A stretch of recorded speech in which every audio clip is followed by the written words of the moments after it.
这是我全家最受欢迎的炒菜，营养丰富，好看又好吃。首先，黄瓜去皮去囊，切成小块，和胡萝卜、木耳一起焯水30秒，3个笨蛋滑散炒熟备用。葱姜蒜炒香，放入虾仁炒至变色，再放入所有配菜、盐、鸡精、胡椒粉调味，大火翻炒均匀，拌完水淀粉勾芡，开胃又下饭。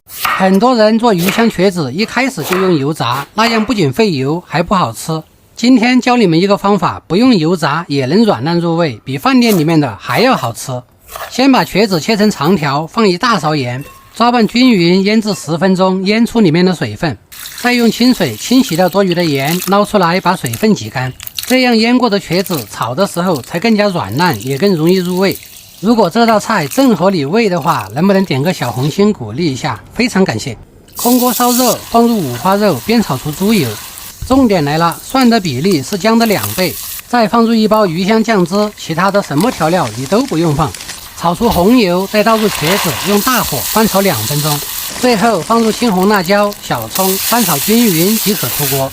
这样做的鱼香茄子不仅软烂入味不油腻，还非常下饭。如果你也喜欢，就赶紧去。很多人喜欢吃鳝鱼，但是自己在家里做，怎么做都不好吃。今天耽误大家50秒，我来把你教废。首先，这个黄瓜我们对半破开，去掉里面的冬瓜瓤，片下来的瓤我们千万不要丢，用个小碗给它装着。黄瓜就像我这样斜刀给它切成片。油热，我们给泥鳅下锅，慢慢的煎。每天一道实用简单又好吃的家常菜。今天你们那边要是没停电的话，就帮忙点个小红心吧。非常感谢。鳝鱼要想好吃，一定要煎出这样皱皱巴巴的才香。再倒入姜蒜、小米辣，给它大火炒出香味。放入1小包湖南香辣紫苏酱，先给它翻炒30秒。翻炒入味后，我们倒入黄瓜片，大火给黄瓜翻炒至熟后，我们再撒上老公爱吃的韭菜，随便翻炒个10几下，马上就能吃。以后家里来客人了，鳝鱼就像我这样做，好看又好吃，还特别的费。传统的辣椒炒肉你炒不费，你可以像我这样试试，一样很下饭，而且超级简单，闭着眼睛都能学会。树上摘回来的新鲜青辣椒，我们给它对半剥开，再改刀成我这种小丁丁。油热，我们把肉末下锅，记得是肉末不是肉泥哦。每天一道实用简单又好吃的家常菜。如果明天你不知道吃什么了，记得点个赞收藏起来哦。肉末炒出香味，炒出油脂，我们再放蒜子、豆豉。蒜子、豆豉炒香后，我们再放入青辣椒，加入白盐，大火给青辣椒炒熟，炒至9成熟。我们再放毛油、脑抽和鸡精，大火翻炒个20下就可以上桌吃啦。如果这道菜学会了，家里的米饭一定要多举一点。